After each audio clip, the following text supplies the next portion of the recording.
கம்பி கட்டின கதை.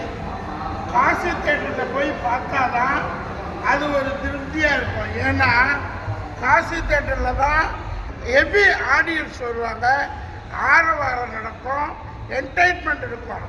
காசி தேட்டருக்கே உள்ள பெருமை அது.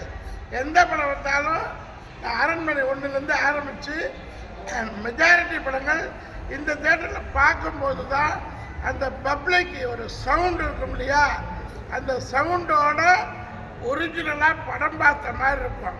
ஸோ அந்த அளவுக்கு சென்னையில் காசி தேட்டர்னால் அவ்வளோ என்டர்டைன்மெண்ட்டு.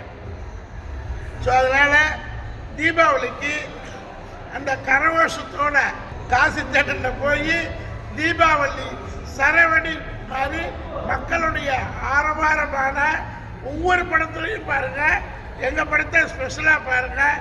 காசி தேட்டரோட மகிமை என்னன்னா மக்கள் ஆரவாரம். ஸோ தீபாவளிக்கு கம்பி கட்டின கதை ரொம்ப பிரம்மாண்டமாக இருக்கும். மக்கள் ஆரவாரத்தோட காசி தேட்டரில் போய் பாருங்கள்.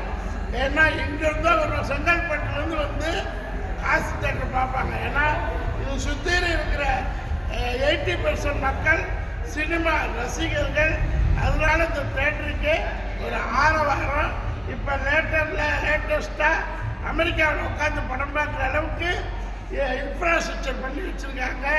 ரொம்ப சூப்பராக இருக்கும். வாங்க என்ஜாய் பண்ணுங்க. இது தீபாவளி பற்றி இந்த வருஷம் மக்களுக்கு என்ன சார் சொல்கிறீங்க? தீபாவளிக்கு என்னன்னா, இந்திய நாடு வல்லரசு நாடு.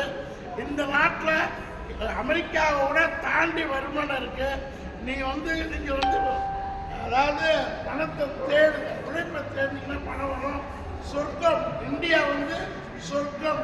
இந்த 2025 தீபாவளியிலேருந்து உங்களுக்கு ஒரு சொர்க்கம் நம்ம இந்தியா தமிழ்நாடு.